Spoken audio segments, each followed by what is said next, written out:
प्रयोजन जरूर होगा। एक पागल व्यक्ति,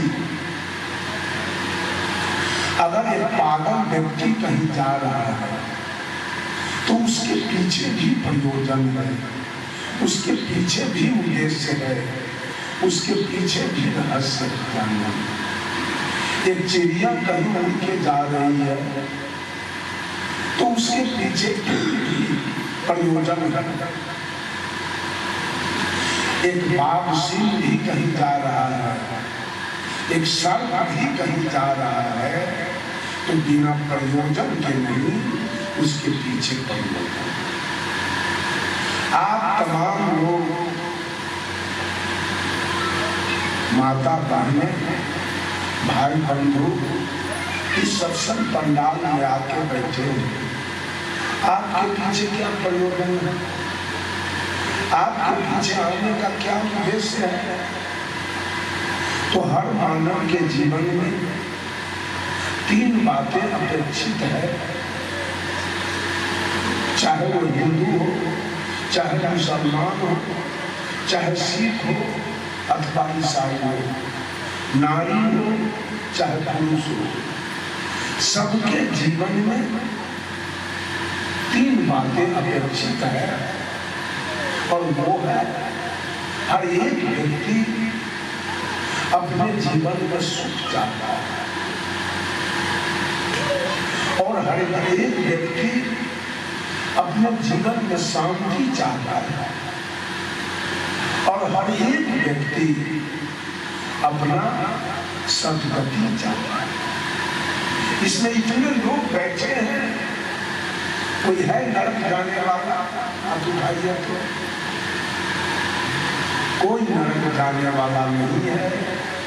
चाहे पापी से पापी, चाहे वो कसाई, गाय भैंस काटने वाला, बकरी काटने वाला क्यों न हो, चाहे मांस खाने वाला, मछली खाने वाला क्यों न हो, चाहे वो चोरी डकैती बेईमानी करने वाला क्यों न हो, चाहे वो वेश्यावृत्ति करने वाली वेश्या क्यों न हो, नरक जाने के लिए कोई तैयार नहीं। सबको सद्गति चाहिए, सबको स्वर्ग चाहिए, सबको जन्नत चाहिए, सबको वैकुंठ चाहिए, सबको सतलोक चाहिए। तीन बात जीवन में अपेक्षित है, सुख चाहिए, शांति चाहिए और सद्गति चाहिए। इसीलिए तमाम दुनिया के लोग नाना प्रकार के देवा देवी, ईश्वर परमात्मा, खुदा गॉड की पूजा किया करते हैं कि हे भगवान मेरे जीवन को सुखी बना दो। कोई ऐसा व्यक्ति नहीं है कि चाहे कि हमको भोजन न मिले, घर न मिले, वस्त्र न मिले, बिछावन न मिले, मकान न मिले, चढ़ने के लिए गाड़ी न मिले, देखने के लिए सिनेमा सर्कस न मिले, पति को पत्नी न मिले और पत्नी को पति न मिले, ऐसा ही सब लोग सुख चाहे। सुख आएगा कहां से? सारे लोग ईश्वर परमात्मा की पूजा करने में अनादि काल से लगे हैं, लेकिन वो ईश्वर वो परमात्मा सबके जीवन को आज तक सुखी नहीं बना पाया। किसी के पास 200 एकड़ जमीन है तो किसी के पास 50 एकड़ जमीन है, किसी के पास 20 एकड़ जमीन है, किसी के पास 10 एकड़ जमीन है, तो किसी के पास 2 एकड़ जमीन है। अब कोई भूमिहीन है, उसके पास जमीन है। ऐसा क्यों? ईश्वर तो सबको बनाया, ईश्वर तो सबको भेजा, ईश्वर के पुत्र तो सब है, सबको क्यों नहीं मिला? किसी को 5 बेटा मिला, किसी को 7 बेटा मिला, किसी को 2 बेटा मिला, किसी को 1 बेटा मिला, और बहुत सारी महिला, बहुत सारे पुरुष ऐसे हैं तो भगवान के पूजा करते करते मर गए, एक भी बेटा, एक भी पुत्र आता। उनको भगवान ने क्यों नहीं दिया? बहुत सारे लोग हैं भगवान के पूजा करते रहे, हे भगवान मेरा बेटा इंजीनियर हो जाए, मेरा बेटा कलेक्टर हो जाए, मेरा बेटा प्रोफेसर हो जाए, मेरा बेटा एसपी और डीएसपी हो जाए, लेकिन हुआ नहीं। कुछ लोग तो हो गए, बहुत सारे लोग पढ़ के नहीं हो पाए। तो माता सरस्वती का कृपा उन पर क्यों नहीं है?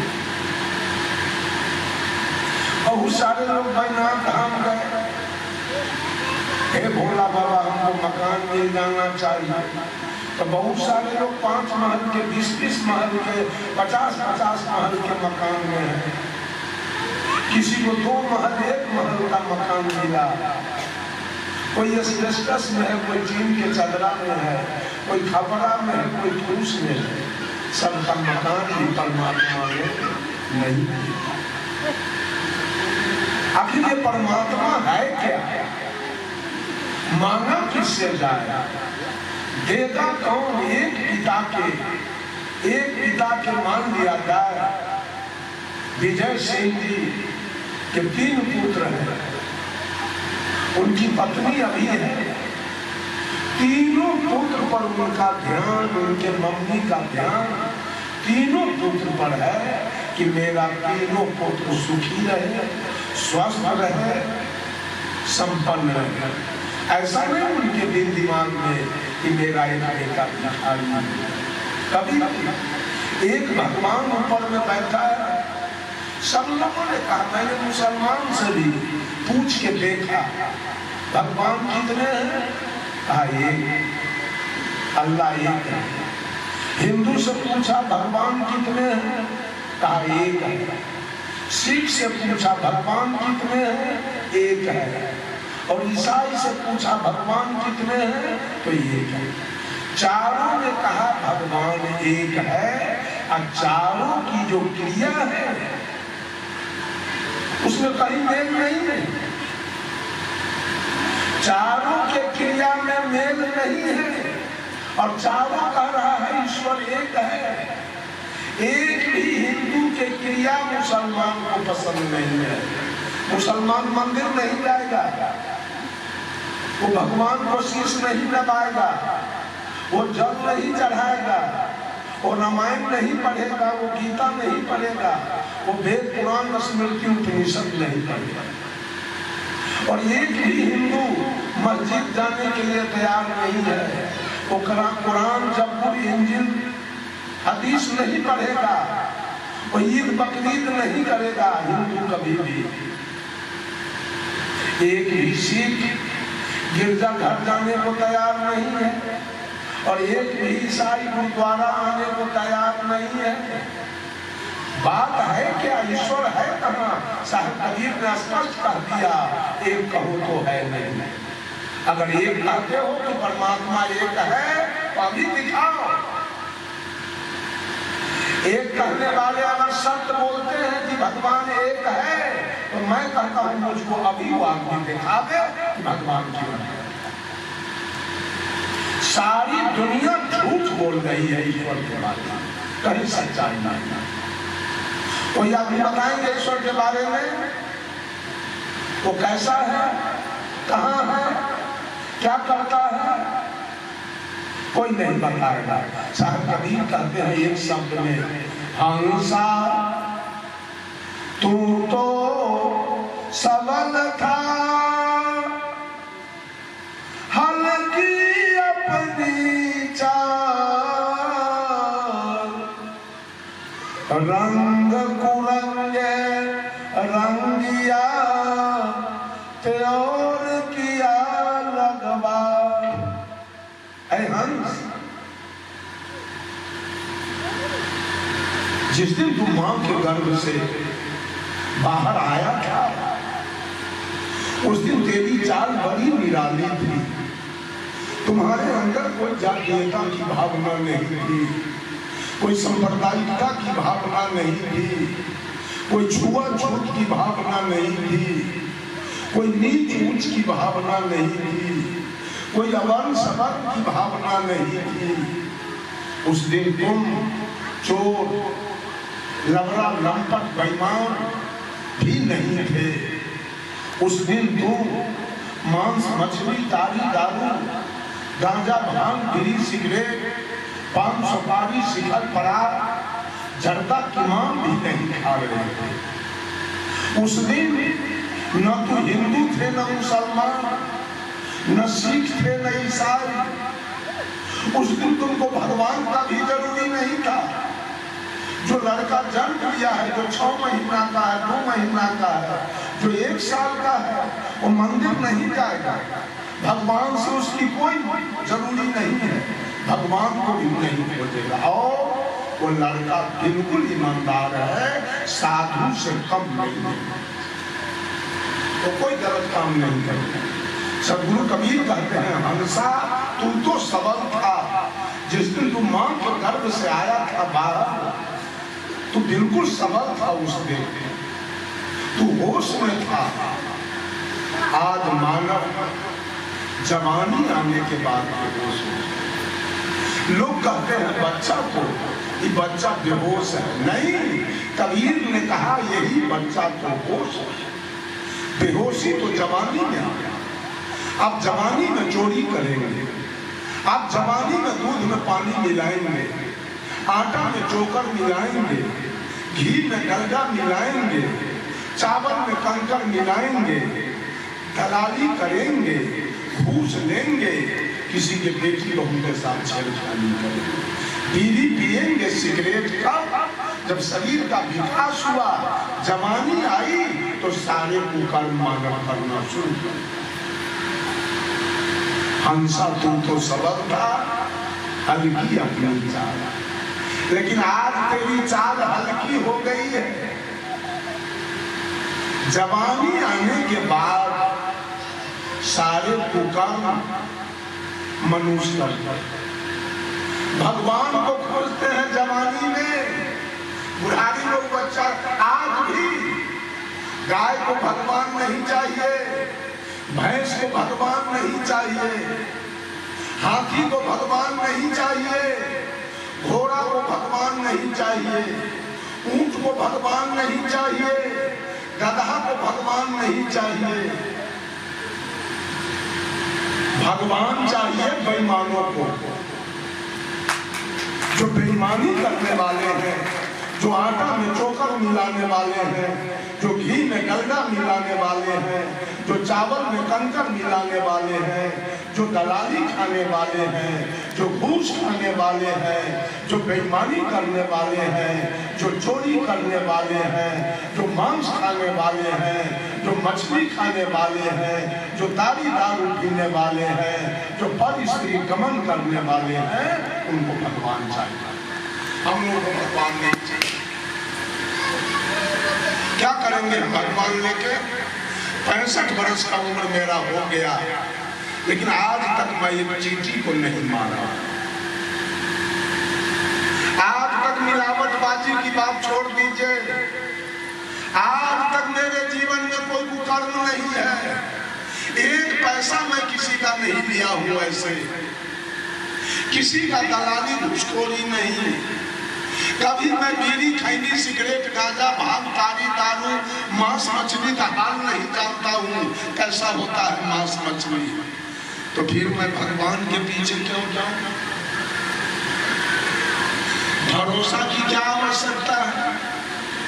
किसी की क्या जरूरी है? जो गलत ना करे, जिस पर कोई FIR न हो, वो दरोगा के यहाँ पैरवी में क्यों जाएगा? वो इंस्पेक्टर के यहाँ। और DSP SP के यहाँ वो व्यक्ति क्यों जाएगा?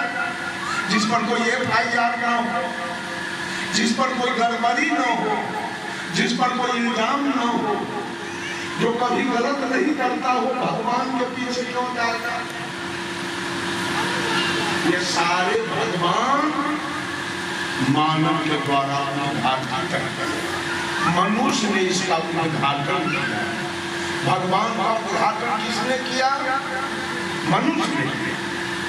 और जो जहां के जैसे लोग हैं वैसे वैसे भगवान का उद्घाटन किया गया। तब जब जवानी आई, गलत काम किए और गलत काम करने के बाद जीवन में सुख आएगा कि दुख? काम जब गलत होगा तो दुख आएगा कि सुख?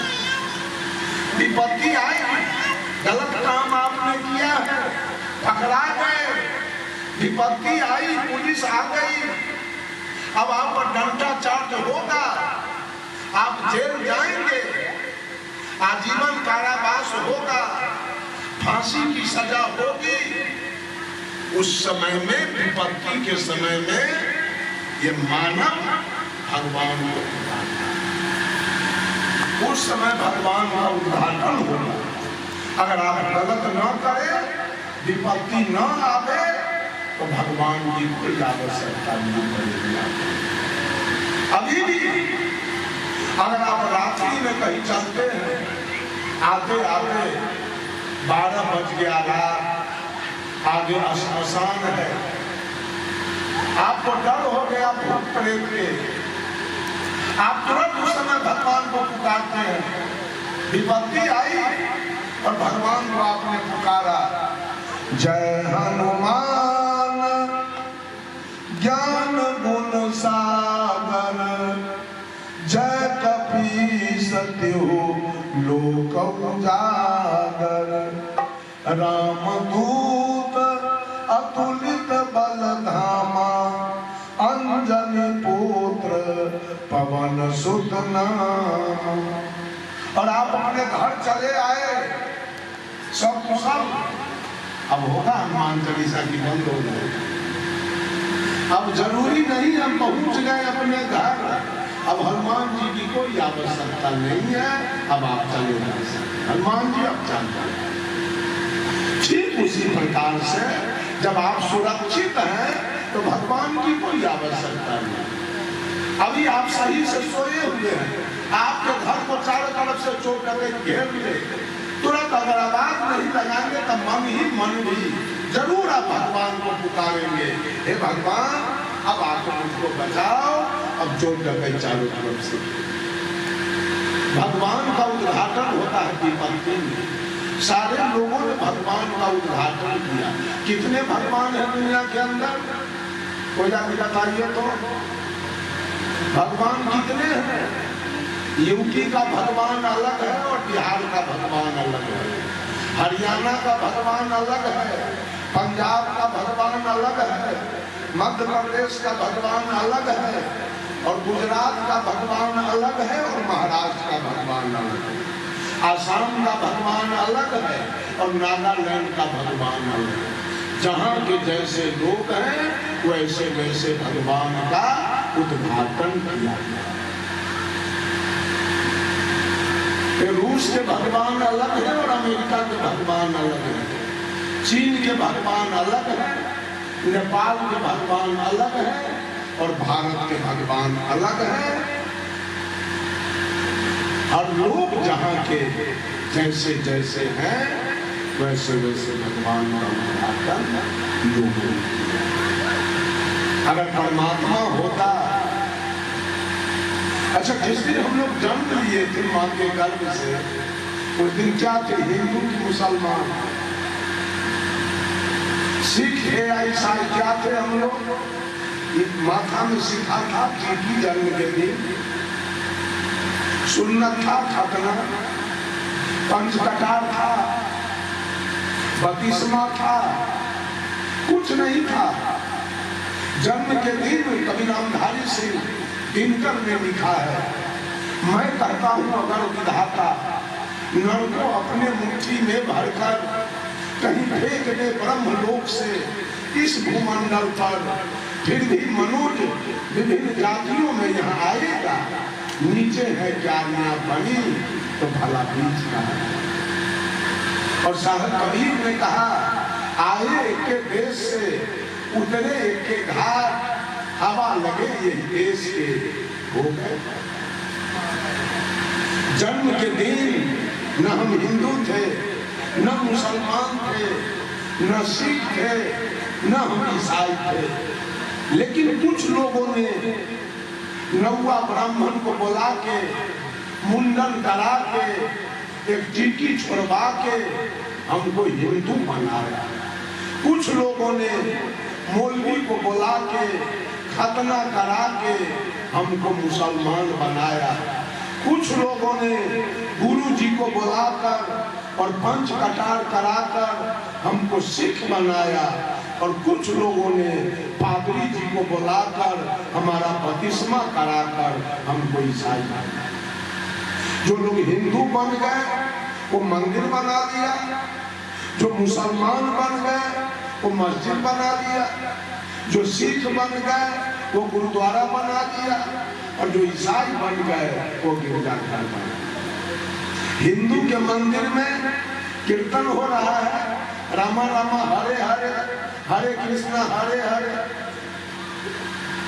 मुसलमान के मस्जिद में इबादत हो रही है, सिख के गुरुद्वारा में अरदास हो रहा है, ईसाई के गिरजाघर में प्रार्थना चल रही है।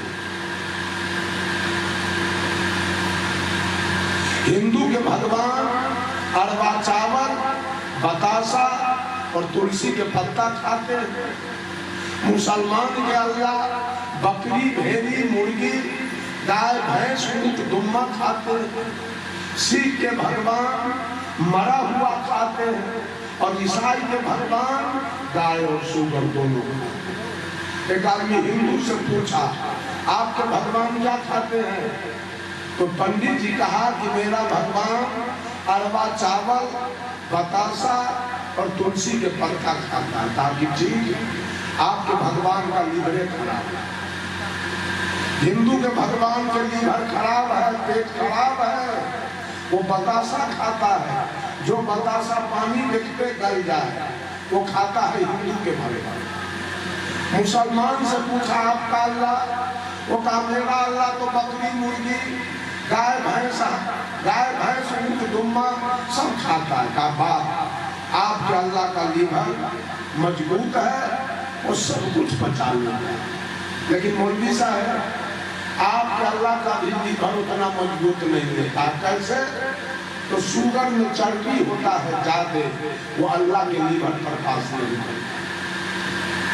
आपके अल्लाह का लीवर भी उतना मजबूत नहीं है। ईसाई से पूछा, आपके ईसा मसीह क्या खाते हैं? कहा हमारा ईसा मसीह तो गाय शुगर दोनों खाते हैं। कहा आपके भगवान का लीवर मजबूत है, वो गाय और शुगर दोनों खाते हैं। यही तो भगवान की कहानी। सारे भगवान उद्घाटित है मनुष्य के द्वारा, और मनुष्य ने इसका उद्घाटन किया, और उसी भगवान से सारे लोग सुख मांग रहे। एक छोटी सी घटना है, उदाहरण। एक पादरी जी थे। पादरी जी नित्य प्रतिदिन गिरजाघर पर जाते थे और प्रवचन किया करते थे, दुनिया के लोग भगवान पर भरोसा रखो, भगवान की पूजा करो और कर्म बढ़िया करो, तुम्हारी मुक्ति हो जाएगी, तुम्हारे जीवन में सुख शांति आ जाएगी, तुम्हारा कल्याण हो जाएगा, तुम्हारा मोक्ष हो। प्रवचन पादरी जी का चलता रहा। 2-4 महीना के बाद एक कबीरपंथी साधु गया और पादरी जी से पूछा, पादरी जी 4 महीना से आपका प्रवचन मैं सुन रहा हूँ, आप 2 बात पर अधिक बल देते हो, भगवान पर विश्वास करो और पुण्य कर्म करो, तुम्हारी मुक्ति हो जाएगी, तुम्हारे जीवन में सुख शांति आ जाएगी, तुम्हारा मोक्ष हो जाएगा, तुम्हारा कल्याण हो जाएगा। यही दोनों बात आज मैं आपसे पूछने आया हूं। कहा बोलो? कहा जो आदमी भगवान पर भरोसा करे, भगवान पर विश्वास करे और वो कर्म बढ़िया न करे, उसकी क्या गति होगी। और जो भगवान पर विश्वास न करे, भगवान पर भरोसा न करे, केवल अपना कर्म बढ़िया करे, उसकी क्या गति होगी। पादरी जी तो चुप हो का इसका अर्थ मैं नहीं जानता। का आप भी प्रवचन करते हो रोज, आपने बोले हुए बात का जवाब नहीं जानते हो, तो तुम्हारा प्रवचन अब नहीं होगा, मैं नहीं होने। पादरी जी को बड़ा कष्ट हुआ, दुख हुआ। वो कबीरपंथी साधु से कहे कि हमको 2 रोज का समय आप दीजिए, मैं विचार के आपको जवाब दे दूंगा। कबीरपंथी साधु कहे 2 रोज नहीं, मैं 5 दिन का आपको छुट्टी दे रहा हूं, जाइए विचार के आइए। पादरी जी अपने घर गए और नित प्रतिदिन भोजन करके सामने बिछावन पर जाते थे सोने के लिए और चिंतन करते थे जवाब के लिए। चिंतन करते करते 11, 12